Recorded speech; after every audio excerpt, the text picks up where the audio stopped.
Welcome to day 1 of our 4-part yoga video challenge. I'm excited you're here and we're going to dive in. So the first video that you are going to create is an introduction video. I want to know who you are, what you do, and what I can expect from you as a yoga teacher and as a human being. So what are you here to help with?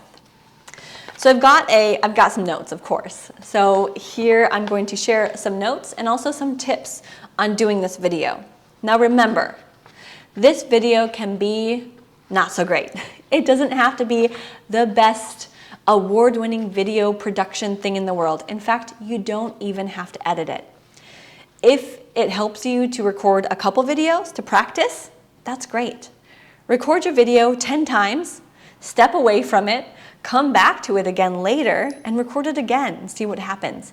Every time you fumble and go, oh, that was stupid, and then you end the video and you start again, you are getting better. You are making progress. So do your best, and it can be not so great, but I still want you to do it. I still want you to post it, because there's 2 fears here. The fear of being on camera itself, so the recording fear, the technology fear, and then the fear of other people seeing it, other people's opinions. Other people's opinions can stop a lot of us. And so here's your first tip, is that when you're speaking, when you're on camera, reminding yourself that your content is for the viewer, it's not for you. How you look, yes, it's this much important, but it's not as important as getting out there and sharing your message. So as long as you show up with confidence, what your hair looks like, what your face is like, what your clothes are wearing is not as important as you showing up ready to serve. So let's get to our introduction video, shall we? You need those 3 parts, the ICC, introduction, content, and call to action. And this video can be as short as 1 minute or as long as, I wouldn't go over 5 minutes. So don't do anything over 5 minutes. A good introduction video typically could be even 3.5 minutes. Don't get fancy with it. You've got those 3 things. And then I'll give you some video tips as well. So 3 things. Number 1, your introduction. You've got 2 parts to the introduction, maybe multiple parts. Number 1, you've got to hook the audience with a theme. What are you going to talk about today? Hello, this is my introduction video. It could be as easy as that. My name is, or say your name. There's part 2. And then from where? Where are you from? From your website? Are you from, or who, like what do you do? Who do you serve? My name's Ashley. I help new yoga teachers struggling with confidence get on video. I'm Ashley from ashesyoga.com. I'm Ashley from Ash's Yoga Studio. I'm the owner of Ash's Yoga Studio. I guess my introduction would change based on, the relevance of the video. But for the most part, I can say I'm Ashley. I'm a yoga studio owner. I'm a yoga teacher and I'm a mom. And I help new yoga teachers who struggle with confidence to get out there and actually teach their first class. The second part is your content. Now there'll be 3 parts of content because you're going to talk about the 3 categories that you teach on, that you want to make videos about. So I'm Ashley, such and such and such. On my channel, or on my YouTube channel, or in my business, I help 3 things. Number 1, you'll find yoga lessons and yoga videos.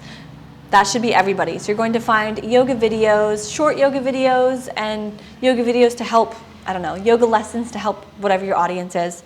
Number 2, you'll learn tips on, for me it's tips for new yoga teachers. You might have tips for beginner yogas, tips for people who want to do yoga. And then any other topic that's complementary to yoga. Again, that can be, maybe it's essential oils, it can be lifestyle tips, it can be technology tips. You can do unboxing videos, you can do product reviews, you can talk about clothes, you can talk about different like histories and philosophies, something that's not quite yoga related or teaching lessons related, but it helps to bring a personality into your videos or into your business, your brand. This becomes your brand. Your brand is you. It is not a logo. It is not your color scheme. It is you and what you have to offer. Your brand is built by, it's built pretty scrappy, by the way. It's built piece by piece, brick by brick. So if we lay the foundation of creating an introduction of what we want to provide to people and saying, this is what I give, and then coming back to that, those 3 bullet points, every time you make content and make a video, make sure that you are hitting one of those content areas so that we don't get overwhelmed with trying to do all of the things. Like, oh, well, Ashley made a video on yoga sequencing. I should do that. Ooh, but this person made a video on yoga for marathon runners and stretches to do pre-race. Well, I could do that. So you don't get too overwhelmed with all the things. Instead, you narrow it down to those 3. Yoga lessons for a specific audience or a specific style. Like I teach vinyasa yoga, so I say I teach vinyasa yoga. Tips for your audience, and then something complimentary that you can roll on in there. Your call to action, the second C, is learn more at your website, or it's subscribe, hit the subscribe button, or it's head over to my Facebook group so that we can start more of a conversation. Or if you have questions, DM me on Instagram over at whatever your username is. So a call to action is what is the one next step that the user, the viewer, is going to take in order to get more from you.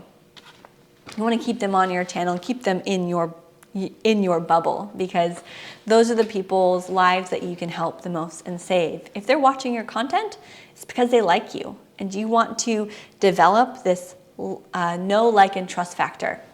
So people will like you when you share more about you, number one, when you share more about what you've struggled with and tips to overcoming. And they'll get to know you through some of your teaching, sure. But YouTube and videos go beyond yoga lessons and classes. It goes beyond just getting out there and teaching a yoga class. That's what you do in the yoga studio, but online is not a yoga studio. It's different. You can share a little bit more. So that's your introduction. Hi, my name is Ashley from ashesyoga.com.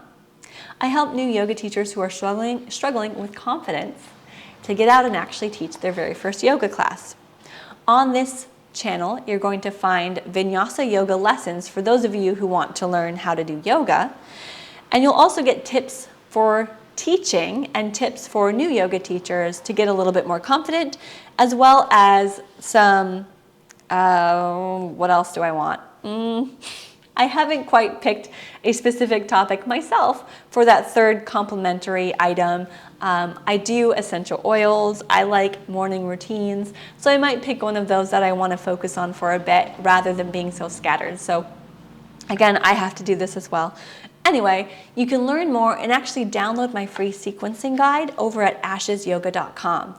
Now, if you want to watch my next video, or a video I'd recommend the most, my 10 steps to sequence a yoga class can get you started on building and developing your very first yoga sequence to teach. See you later, or however you want to sign off. So that's your introduction video. I'll have a script for you down below so you can see this visually, and you can even fill it out and then read it. Do not read it straight from the paper, and don't look down and read it. Here's where eye contact comes in. When you do this, your eyes should be looking at the little hole in the camera, not down at the screen. This is me looking at the computer, and it doesn't look like I'm talking to you. It looks like I'm looking someplace else, and it's really awkward. For the viewer, it's more awkward to me to be like thinking I'm talking to someone and I'm looking at this little plastic camera thing in the lens, but it's going to feel really awkward for the person watching if you're looking down. Same with on your phone. Know where your camera is. Your camera's up here. It's not down here, it's not at your face. So that's a tip for anybody who is doing any kind of videos, whether it's stories or making introduction videos. So you'll make that video and let's talk about lighting real quick. If you can, put your face in front of a window. Right now I've got windows over here, so lots of natural lighting. Natural lighting is your best bet. If you don't have natural lighting, make sure there's at least a light in front of you and not behind you. So you don't want to be standing, I'll show you this, you don't want to be standing with a window behind you. This is not good lighting. It's darker up front. Even though it's pretty bright back there, it's brighter back here. You get some weird lines and stuff. And I become a lot darker and more of a silhouette. So if I start talking and doing videos from here, it's not as great as if I turn it and here's the videos, here's this great lighting right on top of me. Now I could probably shut that light off over there just so it's not as distracting. But that's a tip for lighting, is have yourself front lit. We could get into like 3-point lighting and all this stuff, but I'm not going to do that. Just make sure that there's not a bright light behind you and most of it's coming from in front of you. And there's not any weird shadows going on. One last tip I have for you before you start your video is to smile right before you get on camera. Smile before you hit start. So if you start and you're I got to stretch out a little bit. If you're sort of, and then you push play, pause, or whatever, you push play, that energy, that like kind of blah is going to come through. So if you smile and act a little energetic, now no, don't go above and beyond and super bubbly the way that if you're not like that, but at least bring your own smile, because your smile does something psychologically, it does something physically. You can tell the difference when someone's on the phone with you if they're smiling or if they're not. So smile before you get on camera and it'll help your, how you show up, your confidence, right? Okay, so those 3 things. So you're going to go and make that introduction video. You can film it on your phone and then upload it to YouTube. You'll then take that YouTube link, and yes, it might take a few minutes.